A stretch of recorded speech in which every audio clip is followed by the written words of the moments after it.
Hello, good afternoon, everyone.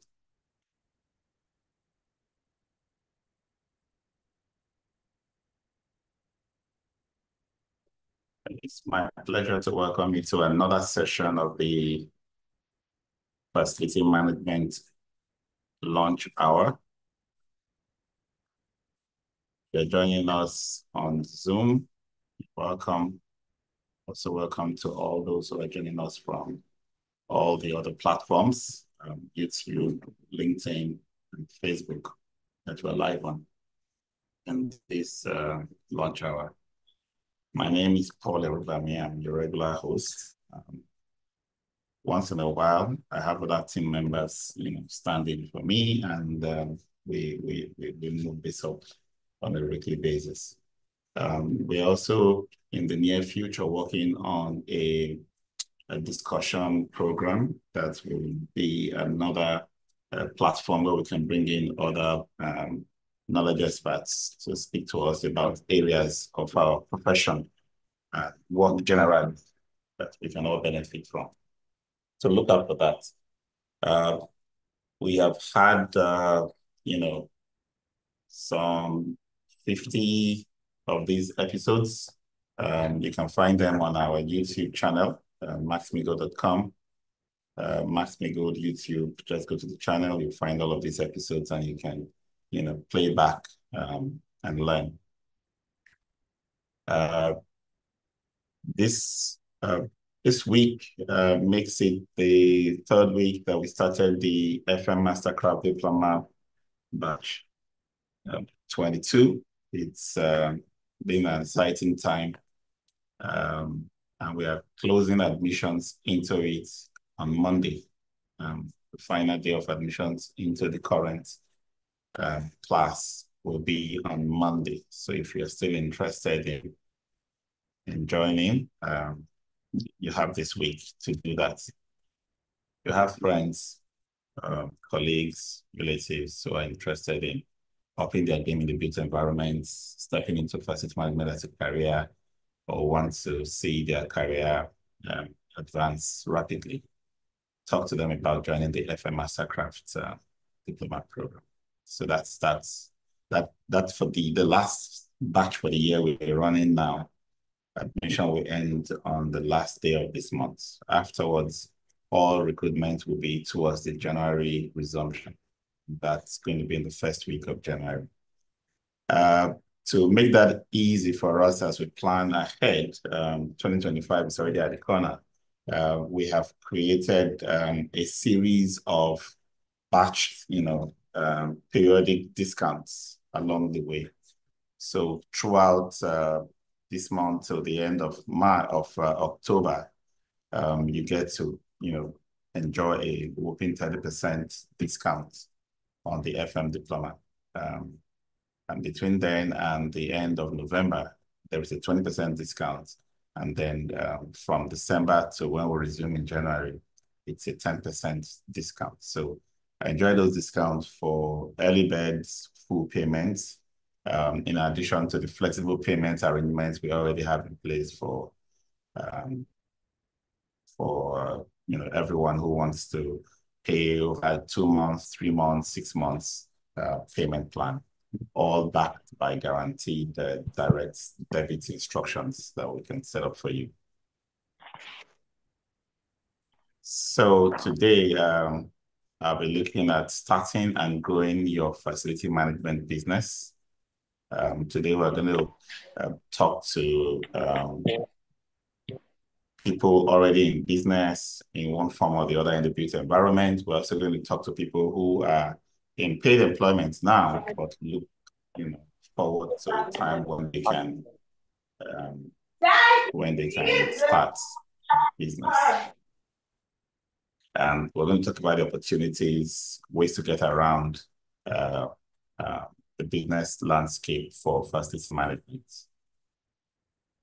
I'm going to use a lot of the examples from my own experience in the modest business we have run in the last few years to share with us some ideas that works and some ideas that don't.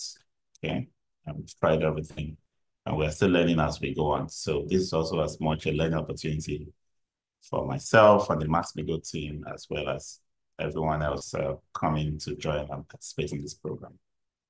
At the end of this session, the next 50 or so minutes, we should be able to share some understanding about the what it takes to start a facility management business, how to develop a comprehensive business plan tailored to the FM industry, gaining insight into the legal and regulatory requirements for operating an FM business.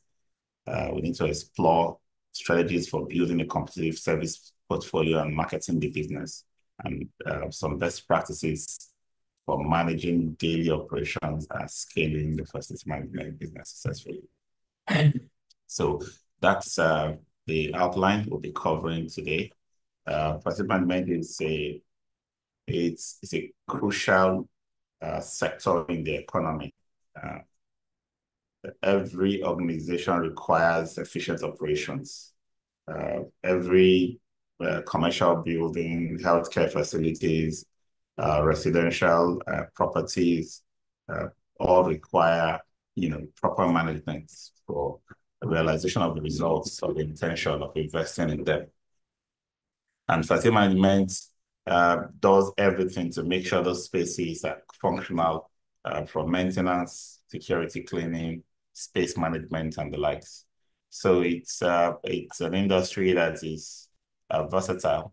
It accommodates people from all kinds of disciplines, and it gives opportunities for anyone who is interested in providing solutions. So whether it's public or private sector, industries, organizations, ensuring safety, productivity, and compliance is a paramount goal for every organization, right? And as the organizations become bigger, you now have to begin to create specialized roles for managing the physical assets and the people of the organization. Organizations begin to go out of the survival mode into the sustainability mode, where you begin to ask questions about efficiency of systems, start asking questions about operational processes, start trying to look at costs, start trying to deploy new technologies, start trying to have things that adds value, beyond the when it breaks, we fix it, right? You need compared to the scheduled routine approach to maintenance and running the facility, to begin to need some level of efficiency improvements through technology, sustainability credits through thinking and acting in sustainable ways when making decisions. Some of the benefits of starting an FM business: there is an increasing demand for facility management, as a business. Increasing demand because organizations, now know that there is a group of people, they are professionals that are competent in this area, and they are increasingly making use of this knowledge. So they are asking questions. Who are the facility managers? Some years ago, facility management was not, so pronounced. You could just think about it in terms of the disparate services that we provide. So somebody who needs to clean looks for a cleaning company. Somebody who needs to repair plumbing, repair electrical, install things, pay for utilities. It's all done in-house, and all outsourced to the level of those individual services. Now, two things have happened. First, companies are beginning to look for one organization that can help coordinate everything. So when they want to outsource, they outsource to one organization who handles the whole services. And then secondly, companies that used to do only one item now know that that item is a part of facility management, and they're beginning to expand their scope. So you find many cleaning companies have upgraded to full-fledged FM companies, handling maintenance and all the other things that go with it. And you find many companies that used to do just one repairs, just solar, just inverter, just plumbing, just any of those small bits of the job, now expanding their scope. Why do you need to expand the scope? Because clients will be happy to have a one solution provider, right? A single point of truth single source of solutions. They would like to have that because of the economies of scale, because of the ease of transactions and administrative costs and time that goes into administering so many vendors in all these areas. And then you also enjoy the benefit of having a multiple stream of income. So instead of just doing the cleaning, you now have somebody in charge of the pool, you now have plumbers, you now have electricians, you now have AC guys, you now have an expanded portfolio. And both fixed preventive maintenance activities and the reactive, call out jobs increases because you have a foot in the door, you can cover all of these scopes. What are some of the initial challenges? Well, you can say capital needed for equipment and technology investments. I've seen some companies say they're cleaning companies and, they don't really have any equipment. Some FM companies don't even have, any equipment to do any job. So they're trying to bootstrap, trying to get things going. When they win a contract, they can go and get one or two items to deliver on the contract, which is not a bad idea. We're trying to be as inclusive as possible. So that can be a barrier. People can be thinking about, how can I really start an FM company when I don't have any of this equipment? But there are always ways around it. The first thing is to make sure you know what you are doing, have some experience with someone else, other company before, know how those equipments are used, know how to source them. So by the time you get the first job, because you made a successful pitch, it will be easy for you to go, rent or buy the equipment based on those requirements. There's also competition within the FM industry. If you look at the last 20 years in Nigeria, if you did a search for the top 10 FM companies 20 years ago, and you did that search again today, you will find very little variation in the outcome because there's not been much growth in the industry.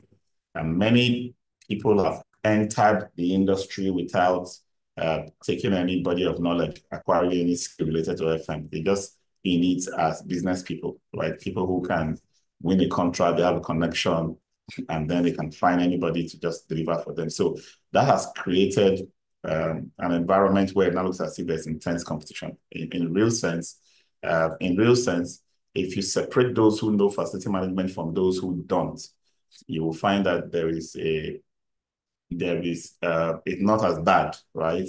But if everybody comes together because there's a low barrier to entry, there are no regulations that prevents people from starting FM businesses, which is a good thing, that proves for inclusivity. But it's important that we strive to learn facility management, not just the business. So in this class today, we're looking at the business, but as a foundation, to building a company, you need to be domain proficient. You need to be a facility manager yourself as the owner of the business, or at least some key people that work in the organization should be qualified facility managers. Okay, and then so in terms of certifications and regulatory compliance, I think the aspect of certifications, it's really not that restrictive. You can run the business, with having certifications. But for larger portfolios, participation in NIPES bids, for the oil and gas industry, for example, procurement processes for larger organizations, multinational organizations, for example, they will require some kind of evidence of capability, right? So, and that's where you need to show as an individual running the business, other members of your team having certain certifications that, show that you are capable, that you have what it takes to deliver on the services, especially the management and, techniques that go into managing facilities. Regulatory compliance comes in the sense that there are so many agencies that regulate the built environment, and all of them dovetail to facility management. Whatever is imposed, from the planning to the construction to the delivery stage, all handed over to the facility manager. So whatever baggage, whatever non-compliance, whatever statutory infringement or failure that is suffered in the life cycle of the facility, it all ends up in the hands of the facility manager to deal with. So that can be a bit of a challenge, for people coming into the industry, because you probably come in as a business to handle just facility management, and then all of those legacy issues from developers relationships with the government agencies and with the users or the off-takers of the facility are dumped on you. It becomes an issue. And then, of course, you need to know how to manage a diverse team of professionals, right? You need to have the strong operational and leadership skills. FM is not done as a single man job. So you can't start an FM company and say it's just me, right?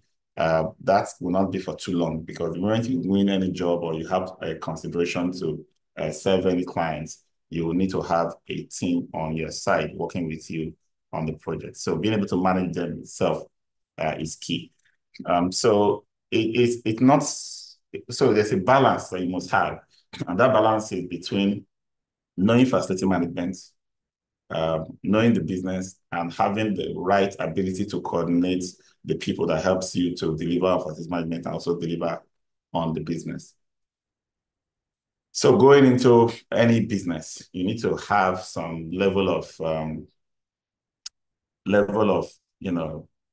focus. There must be some high level reason why you go into a business. Some people go into a business because that is all they know.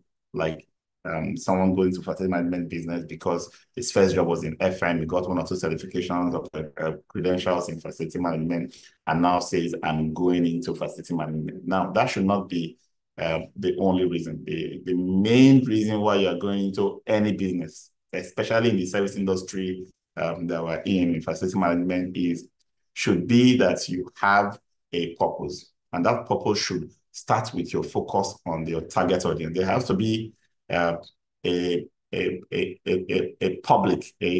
section of the population that you would have thought through, seeing how they manage facilities, see how they engage with the facilities, and start asking yourself, are there nothing I can provide, right?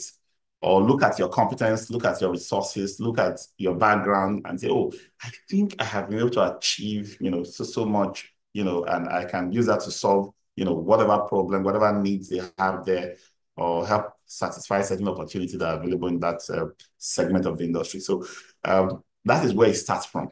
That's where it starts from for everybody coming into any business, don't try to reinvent the wheel. There are already people in it, right? So that's the first thing. But you must have a differentiation factor. Otherwise, you just come in and become the scapegoat of the industry. You must have a differentiation factor. There must be a vision, which is more like your big picture destination. What's your long-term endpoint, right? There must also be a mission, which defines your purpose and value, the kind of things you will be doing, how you'll be perceived as you are heading towards achieving your vision. And both of them have a way of definitely to connect with the customers, in the sense that it's the customers that you are trying to provide value for, right? And so it is that understanding of the customer's needs that makes you craft the kind of solutions you want to provide. If you don't understand, your solution will not be tailored to that particular public or that particular customer segment. So when you make a mission statement or vision statement, you're basically responding to something that you have identified. Many people are doing the same thing or doing things in different ways, and you want to join, you want to come into the industry. In what ways can you do it differently or better? Okay, so ensure that you craft these statements. If you have a team, you're already planning with maybe partners to talk with, yeah, that's fine. But sometimes you're just you, right? So you probably need to, bounce ideas off a friend, a spouse, colleagues, just that process of talking about the ideas and trying to properly craft what that gap, that center that you want to provide solution for would be. When we started at Max-Migold, in 2015, there have been so many FM companies, all over the place. And we also knew that we will provide FM operations, we will provide, facility management operations to clients. But we saw a gap in the industry. There were many people who want to go into facility management or who were already in facility management that did not have what it takes in terms of knowledge and capacity. We saw that the industry was also struggling. So that's what brought about our training. We also saw that the industry was also struggling with basic FM processes, so process deployments, technology adoption, all of these things were so poor. And then that brought up about our consulting practice and advisory. So with all of those asset management advisory, all of those construction advisory that we started doing was to help to add value in that area. And finally, we also saw that energy efficiency was going to be a problem. Even as at the time we started, there was so much subsidy everywhere, subsidy on all sorts of energy from the grid to the petrol and diesel. But we knew those things were not going to last, they were going to end at some point. Even then, when they were still subsidized, they were still expensive. They were still constituting a major chunk of operations and facilities. And we wanted to see, and then seeing the amount of money that was being spent on energy that is being wasted, we knew that that was an opportunity. So we started the energy efficiency business, energy audits, energy performance contracting, energy monitoring deployments, and so on. We used these as the baseline, our understanding of the markets. We knew there were unique needs, and we knew that there were publics who were interested in this, and then we launched with this three-pronged so that's the whole idea. The business plan is not supposed to be, of course, I spent time, almost 6 months in 2014, working on a business plan that should have been very detailed, or was very detailed, because it took me so much time to put all those thoughts together. But I didn't need to spend so much time on that business plan, if you ask me, because once I identified the audience or the target market, or identified what solution they were looking for, look at the current players in the market and what they were providing, and saw the gap. I did my own analysis to say, okay, if I come in at this point and at that point, I should be good. I should be able to try and get the right business. And of course, all businesses, all industries have different kind of constraints. But I would say that we have done pretty well, bootstrapping without. I'll talk about the money parts in a bit, but we have done pretty well in the level of penetration, in the level of awareness we've created, the level of network we've made within the industry. Okay. So, and then we did surveys, we did research reports to understand what the customers were looking for and how our offerings were going to provide solutions. And then we stayed informed. We monitor industry trends and updates, participating in professional networks, professional bodies have really been very helpful. And then, of course, the kind of networking we did on LinkedIn. As you start out a business, you think about money, right? So most people have a thought. Once the thought turns to, I'm going to need money, then I don't have money, then they just shut it down. It's important to know that you need money, but it's also more important to have a budget that breaks down the monetary requirements, financial requirements as per phase investment. So it's not always all the money you need that you have to have on hand before you start. And sometimes there are some things that you put money into that really aren't necessary at the beginning. Okay, so let's take rent, for example. You're starting a business and the first thought is how to go and pay some landlord some money. No, that shouldn't be it, right? You can actually have a plan in such a way that you can, from your house, most successful businesses start from the house of the founder. From your house, start reaching out, develop all the documentation, the brochures, and all the marketing things you need to put together.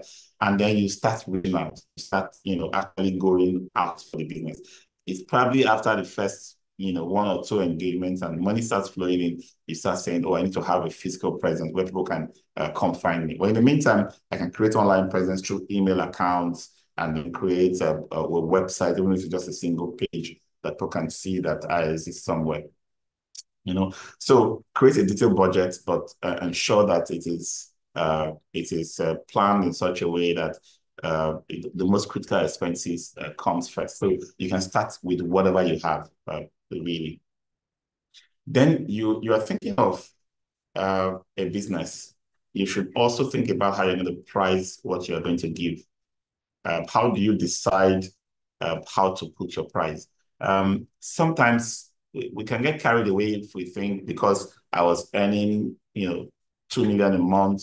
Therefore, if I work as a consultant and do some work for you, you should pay me, that much. I'm building a business for goodness sake. There have been, contracts for consulting where I took 150 per month from this client, 250 per month from that client, 1.5 million per month from another client. Based on several factors. So one, I'll factor in how much time I'm going to put into it.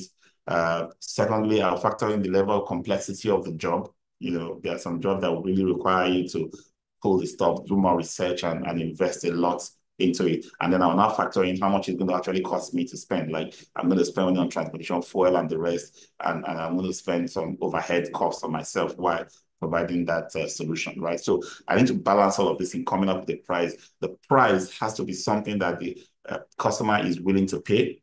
Sometimes you can overprice.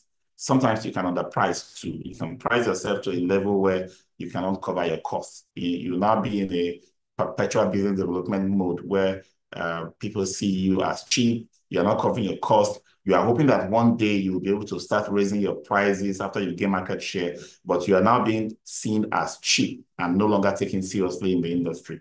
Because again, you have to think about the human psychology of how things are valued.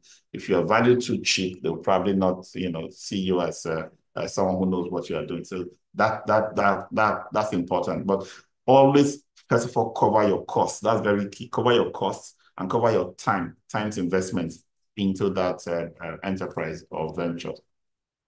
How do you fund your operations? The only thing I'll just tell you about is don't borrow money to start a business. It's not worth it.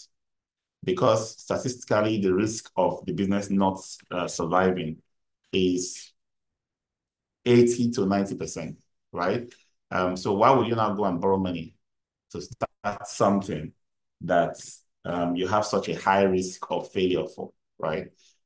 Even if you have so much trust that you will make money, so much trust in yourself that you are very good at this and that there are no risk, you're very sure that if you do it, it's a sure banker thing if you succeed. You still have to understand that you start from where it should be you putting whatever you have saved or gathered somewhere into it first. Then, as you strap to a certain point, you get friends, family to get involved, and then you start building from there. At some point in the future, you've created some kind of momentum.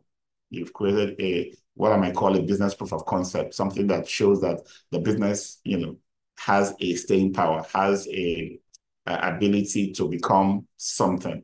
Then you now pull others in. Now, there are two reasons why you should do this. First is the risk of it failing, which I mentioned before, but also because you might underprice yourself. Somebody can come into your business because you're just starting, gives you 2 million, and then, takes 50% of the business, and then you build that business, because of what you brought in, your vision and all into the business. And then in 2-3 years, you're making revenues of hundreds of millions, right? So you'll get to the point where you start asking yourself, why did I accept 2 million for 50% then? It looked as if, it was a lot of money and it could go a long way. But in terms of, what I've put in compared to the 2 million my partner puts in, it now looks as if I'm being shortchanged. Well, if you're in that situation, don't feel bad because, again, the 2 million I was putting at the beginning that you did not have is worth more than 200 million now. You can now begin looking at with hindsight and say, oh, it's just 2 million, but then that 2 million meant everything, right? You could have even asked for 9% for that 2 million because there was nothing on the table for you to make your dream come to reality. So don't look back and say, I'm feeling cheated. You can't be feeling cheated because it was a fair deal when the deal was made, right? So delaying making that investment deal, so that you put some kind of traction into it will be very helpful. And then, of course, every business needs to monitor cash flow. We are in an industry where we sometimes we get the funds given to us upfront for the services we'll be delivering in a month or a quarter. Sometimes we have to find the money to deliver the services and then put in an invoice and wait for a payment terms to be implemented, effected, and payment made to us. Both of them have their pros and cons. Of course, I always favor paying me upfront, right? So I have the confidence that I have all that I need to provide the services, including paying of salaries and buying all of the things I need to buy. So I don't have any pressure. Plus the fact that I don't have to now incur financing costs to, sustain or support your lifestyle. You are the one I'm serving, put the money up front. That's beautiful. Makes sense.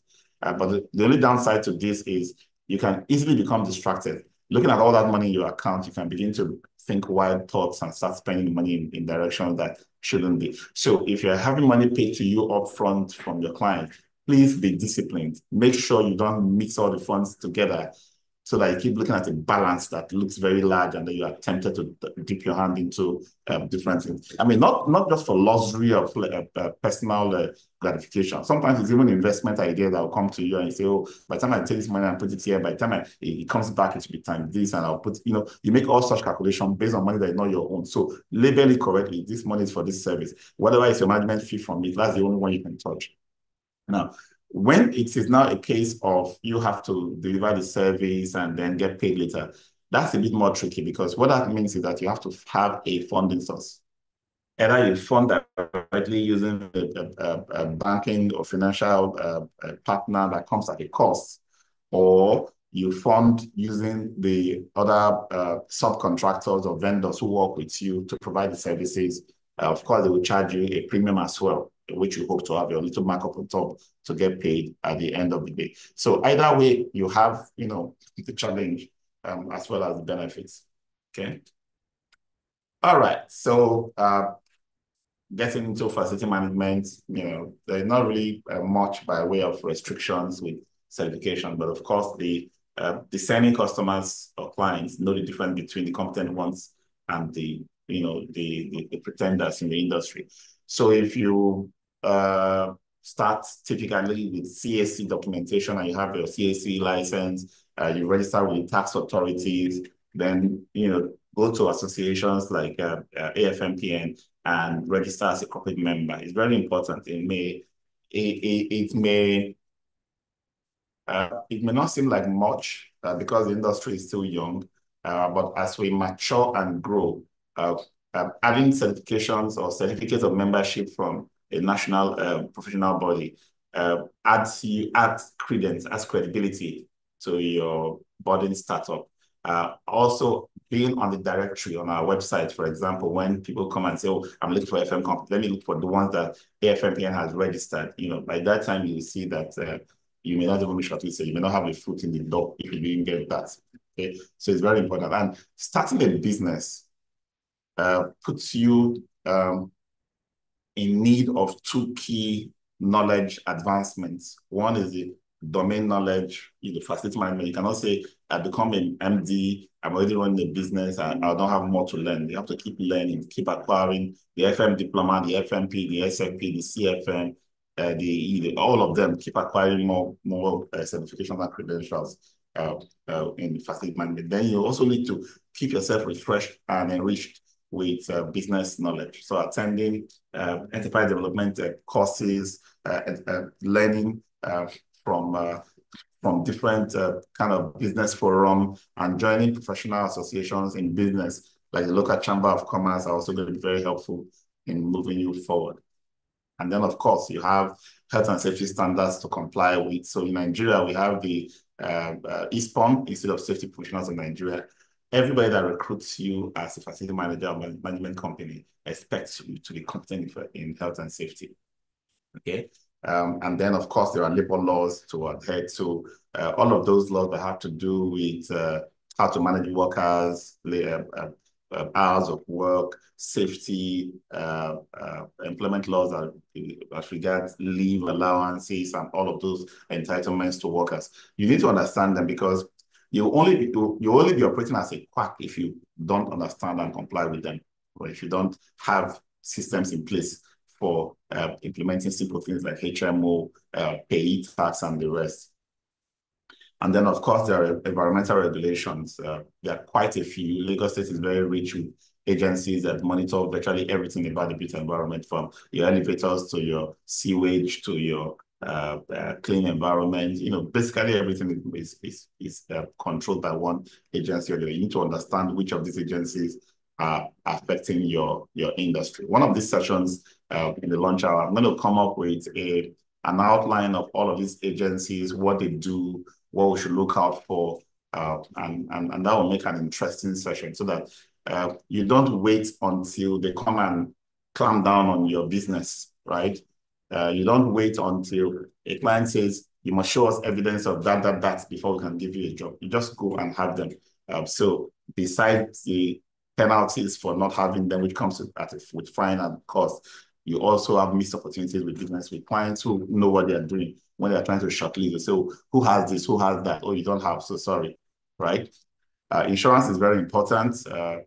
Insurance is also demanded, not just because it's a compliance matter, but also because it gives you certain cover, right? If an employee gets injured or something happens in the workplace, you may not be able to handle that yourself. You fall back to the insurance and they will do the compensations, and that covers you. And then, of course, you should have a risk assessment system in place how to mitigate such risks, and continually update them in your organization, because every organization has risks that can turn something so good, so beautiful, so something that should be progressing, turn it upside down overnight. So you should have some level of risk planning. A business continuity plan specifically will take care of this, okay? And then, like I said before, your services should be tailored to the needs of your customers, right? So don't just put a long list of things in your company, profile or brochure or services. There should be an alignment between what I know how to do and what my customers actually need, from me. It's very important that we have that alignment as we go into the facility management business. And then facility management is a beautiful industry, because almost no two customers have the same requirements. Everybody have different requirements. Somebody say, come and provide facility management services for me.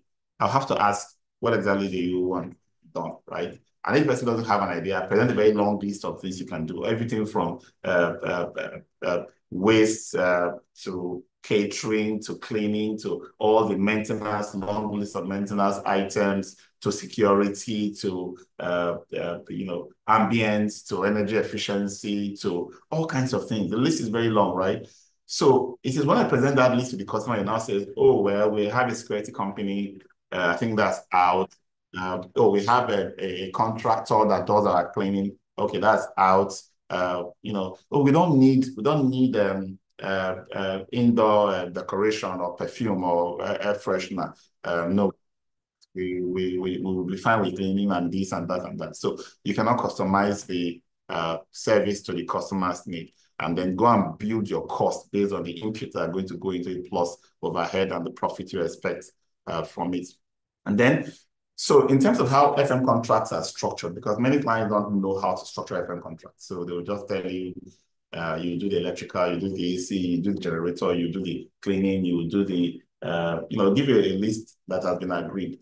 But they don't understand the difference between the fixed components of these services and the reactive components of it, right? So a customer will probably want to pay you one amount, and when something breaks, it's your business. You fix it. Don't come and ask me for anything. Be clear with your customer. If that is the case, you will pay, certain amounts beyond beyond the cost if I separate fixed from reactive. But if I'm doing just fixed, I know that salaries, consumables, the consumable spares, that will go into it. But if I have to be doing your reactive repairs at a guaranteed cost, then what we're trying to do is, first, I must do the condition assessment and come to terms with the condition of all the things I'm going to be fixing. come up with some kind of estimation of an average cost of repairs for all, take light bulbs, for example. You have 1,000 light bulbs. How many will likely die in a month, right? You have, air conditioners, 200 air conditioners. How many will need the replacement of battery for the remote, the replacement of, a capacitor or a compressor here and there? I would estimate all of that, and I'll give you a fee, and I'll add that to my fixed cost. Once I do that, it means that for some months, I may spend more. For some months, I might spend less, provided that we both have an understanding built into the service level agreement that says, this is how long I can cope with anything failing or malfunctioning. If you don't fix it within that period, this will be the penalty. There'll be certain deductions, there'll be certain blacklisting and certain penalties built into the contract. Because I know that some months I'm going to spend more, so I always have those reserved. It also affects the kind of strategy I would deploy when serving such a customer, because I could now have certain spares that I will use my own money to fund and keep with the client, so that in case of anything, because of the service level agreement tightness, I might need to have quickly deploy what I have I bought or invested in for the client, and make sure the client gets results. And I don't infringe on the service level agreement because I don't want the penalties to affect my bottom line. So it's very important to plan and understand the contract. If you don't know how to create FM contracts and clients are trying to give you contracts, you can come to consultants like us in Max-Migold and let us review these contracts and see what meets your client's requirements and also satisfy you. Because many people have signed FM contracts, they don't have a clue what it is. You don't look at the bottom line and it says you get 5 million at the end of the month and they quickly sign. But when the occurrences start happening and people start having different interpretations of the contract, they begin to have issues. By the way, if you have issues with your customers, you are the only loser in that quarrel. You are the only loser as a service provider. You can never be right in that quarrel, because at the end of the day, unresolved issues means the customer is going to kick you out, right? It's going to affect your reputation and give you a bad rap in the industry, because other clients are also going to be very careful about working with you, and that might just lead to the death of your business. So let's be conscious. Do all the front-end reviews and quality assurance on your contracts. Even if you have to pay a lawyer or pay an FM expert to understand service level agreements to really synthesize the data and give you proper information, to be better for you than to jump in and then get stuck at the end of the day. It's also important to think about why do customers prefer you? Why you are running your business? Why do customers prefer you? What have you done to differentiate yourself, right? Unique value proposition, customer-centric approach, quality assurance, delivery solutions. There are so many ways you can look at an industry. For me, I see innovative solutions as one of the key things that I'm trying to use to differentiate myself and my business from competition. There are ways to do it the way every other person does it, but then there are special, innovative ways of doing it. Another one is a quality assurance that helps focus on a continuous matching of what you promise with what you are delivering. The recording, the data matching, and the analysis that helps you to continually improve. These are things that can stand you out as an organization. Your customers stay, and new customers will come because they see how you're being stable with the ones you've had. Every business is as strong or as good as its ability to market itself. So if you know FM very well, you set up the business, you set up bank accounts, you don't know how to market, you don't know what customers you are looking for, you don't know how to reach out to them, boom, that's the end. The beginning and the end is very close for such a business. Marketing strategies is very key, very, very key. And in this current day and age that we are in, there are so many options, right? First of all, create a brand, a logo, identity, a color, something that helps you stand out in the industry. And then build a website, have social media pages, start pushing out content, knowledgeable content like the ones we are doing here. Now, if you go to our YouTube channel, you see hundreds of this kind of content. They'll come to you and say, oh, this company, they know facility management, right? People find solutions that are free just because they came to you. And then you can do emailing, through campaigns. You can do advertisements on social media. You can also build an ambassadorial program, something that works, through word of mouth. Everybody that has engaged with you, they have the incentive, they have the motivation to go on and tell it to the next person. In fact, we did a research and analysis on our, client acquisition data this year, and we found that the biggest source of new customers for us has been word of mouth. So think about that and see how you can build that into your marketing. But you have to create the marketing message, right? You have to create a message. So you develop a profile, you develop service brochures, for the various things that you do, and you can start creating flyers, and stuff. And don't hide yourself. Don't say, oh, because I'm good at what I'm doing, my customers know me, you go and hide yourself. Participate in industry events, sponsor the association of your profession. Let your staff and yourself be active, be known. Let your company begin to come out every time your name is mentioned, right? You are showcasing expertise. You are becoming known. Maybe through your LinkedIn profile, your social media profile, they get to know you as an expert in the FM industry. And then as you go on in the business, I've talked to so many entrepreneurs who know exactly what they want to do, but then when they employ people to come and do it, or come and take off some of the load or burden from them, things begin to fall apart because they have not documented standard operating procedures, ways things should be done. We struggle with that, at the beginning as well. And so we have to adopt the ISO 9001 management system, quality management system. If you're adopting a quality management system, don't say, oh, I want to become certified to so-and-so ISO. That should not be your first goal. Your first goal should be how to use the frameworks that the quality management system is prescribing to develop the templates and tools for getting things done within your organization, right? So we operated to ISO 9001-2015 standard for 3 years before we got certified, audited and certified for it. So it's always very helpful to start itemizing your various processes and start documenting how things should be done, so that when people come into the organization, they know. Because you can start very strong, start very well. You know how to do. Everybody knows you as, oh, you are very good. But then when people begin to encounter your people in the field, encounter them in various fields, everything begins to fall apart because they don't know what they are doing. It's not just about training. Training is one side of it, but also having a system so that when they come, they know, I'll use this template for that. I'll use this form for that. I'll submit this report at this time. I'll gather this information at this time. It just becomes standard operating procedure that everybody can fall into and use without having issues.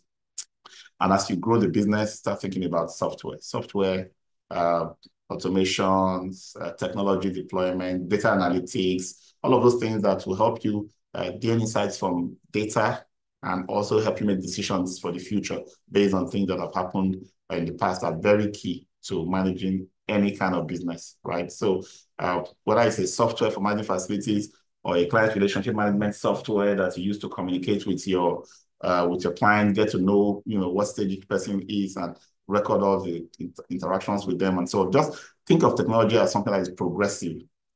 At the beginning, it may just be Excel, just spreadsheet where your data is coming in here and there, you're entering them, you're doing some analysis, you're able to add up and graph some trends and take some decisions based on that data. And then you can go from there to software, and you can go from there to IoT and other automation that can help you grow. One other very good thing about running a business is, you have to find the right people and you have to know how to keep the right people.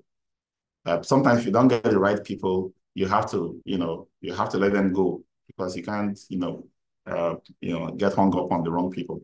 But getting the right people requires you to be able to describe exactly what you want up front: job descriptions, role specifications, person specifications. Having an interview system, a screening system that helps you, assess people both psychometrically and technically. at the end of the day, when you are able to do that and you bring the right people in, of course, you won't get it right all the time. Recruitment is a very expensive venture for startups. We gamble with relatives, friends of friends, people we know, recommendations. Yeah, we do all those gambling. It works because it helps us save the cost of recruitment, right? But again, we also lose the fact that we may get the wrong people in, and then there'll be high churn or high turnover rates, which shouldn't worry you in the first 10 years or 15 years of your business, because you're still trying to find the grounding with the right employees. When the right employees begin to see the prospects in the business, begin to catch the vision, begin to adjust their way of working and become more productive and more aligned with corporate vision and mission, then you start seeing more stability. So don't get worried about all of those things that happen at the beginning of a business. I used to be one person that feels, oh, some people don't leave, whatever you can do to make them stay. No, don't do that. Find the right people and try all you can to motivate them. But again, don't go out of your way to ensure that you don't have a turnover. You definitely have turnover to be realistic.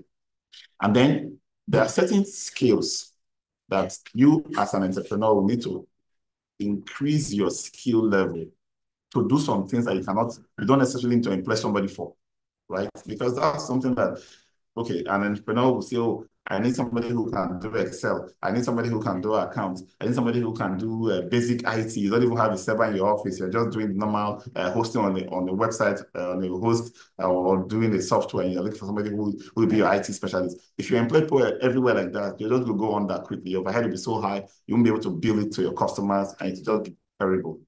So as an entrepreneur, continually learn those skills. Go and learn IT, go and learn public speaking for presentation, go and learn how to sell, go and learn digital marketing, go and learn. You have to go through all of this training yourself, because first you do it on your own, and then later, when you now have people, you're big enough to employ people to do all of those things, you're becoming more specialized. You need to be able to supervise them and know what's expected of them, because sometimes people tell you, oh, this is not possible. But if they know you know it's possible, they won't tell you it's not possible. So you can't be an ignorant entrepreneur. Not possible. Okay, and then finally, when you employ people, make sure that you have a succession plan, a system that helps you move people up in the organization, right? So people who stay long enough should see a path to the top in the organization. Always make that clear from day one. Of course, when it's time to scale, start looking at other markets, start looking at diversifying your clients, going into other services, start finding partnerships. One thing we are so poor in doing in parts of the world, I don't know where it's just Africa or Nigeria that we have this problem.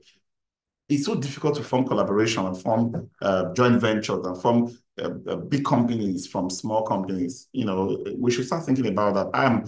I'm passionate about collaborations to form something that's really big. We've been in the market now for almost a year, trying to raise money to roll out some technology solutions, and not many people understand the industry. But within the FM industry, we know that there are some other players who understand how this industry works, who know the opportunities in the industry that could easily collaborate. This is an open call. Let's join hands together and create solutions that are helpful. And then we can scale our businesses through these partnerships and alliances.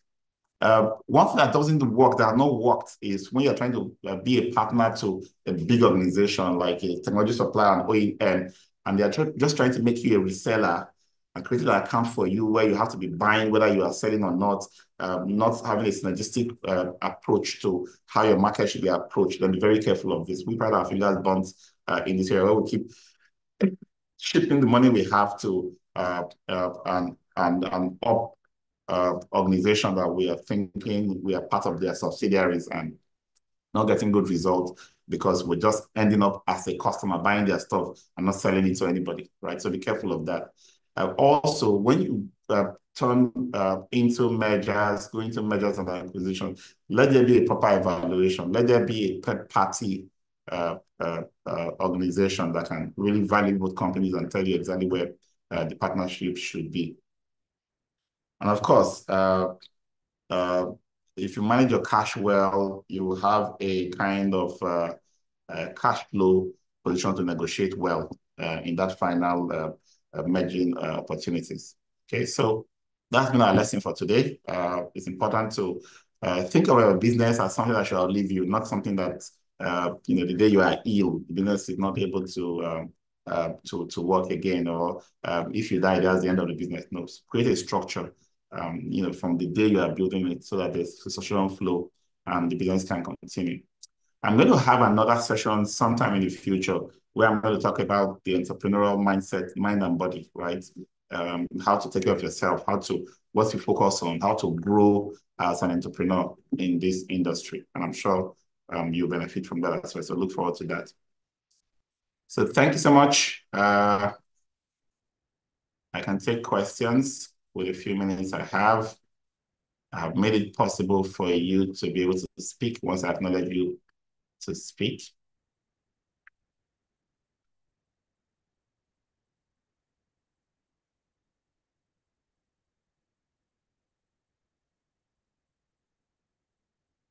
I hope you've been taking notes as we run through the contents. If you have a question, comments, now is the time.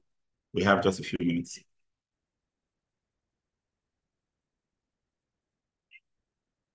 Anybody hearing me here? Anybody in this room? Yes, sir. We can hear you loud and clear.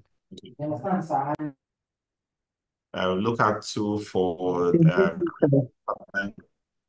in our YouTube and LinkedIn platforms as well. Philomena, you wanted to say something? Yeah, it's a lot to take in. I mean, it's quite extensive, but it's really packed. There's a lot to learn. One has to go through this over and over again and try to understand the depth of what you just passed to us. So I don't have question. I'm just trying to take it all in, I guess. Awesome. Yeah, but it's a great, the great eye opener. Thank you so much, sir. This is quite good. Thank you, sir. You're welcome. And so every Thursday we are here. Tell your friends to join. There's always going to be a topic that will interest everyone. And it's not just for facility managers. Maybe it's so wide-ranging in range that anybody from any profession can benefit from this session. Yes, I wanted to ask that. We can invite people from anywhere to just join in the class, right? Definitely. Definitely. Those who are not registered on the program. Anybody, yes. It's open to the public. Because I know that would definitely arouse their interest in the program too. All right, sir. Awesome. Thank you. Do that. Have a nice day, sir. Yeah. You too. All right. Kenny, you have a question? Good afternoon, sir. Thank you for everything, sir. I really appreciate the efforts, your commitment you give. I want to understand, based on what you said from the discussion, the facility manager and the boss, the managers, that they need to work hand in hand so that they will get the FM practitioner will be able to understand the budget of the company. If that I'm getting you, that is correct. So you should not go and overspend or overpass the budget of the company so that they will not see him as incompetent in his field of work. And also when it comes to business, doing transaction with client, customers, also, those like contractors now who have jobs for the company now, being you as an outside FM who want to do the job for the company now, you should not go and give them spread that affects you as an FM, that you not incur losses. Because the company will not want to get such story, because since as an FM, you're giving them a stated budget for a budget of 3 years. Now for a long period of time now, there was no response. Now, taking out 5 years after, they now call you for the budget. Now, as an FM, one needs to know when to adjust such prices that he not look as if he's not competent of what he's doing. Exactly. And then it's also good to have a time frame to every budget or cost, right? So if somebody puts something out, you put a cost in, say this is validity is very important, because we're in changing times. So you cannot just assume that something of 3 years ago or 2 years ago will still apply today. Thank you so much for that. Yeah, it affects me also because I had a job with a client which I did, and I incurred losses. Though, at least from what I Yes. learned, that's able Learn the to, lesson, right? yeah, I did learn lesson. So with that, All I right, able that's to good. That's make good. further in anything one is doing right now. If it's longer, get the updated cost of anything, so you can able to give your customer the new update of what is going on in the market. Thank you very much, Excellent. sir. I really appreciate it. Thank you. Thank you, and thank you everyone for being here today. Next Thursday, let's do it again. Have a good week ahead. Bye. All right, sir. Thank you, sir.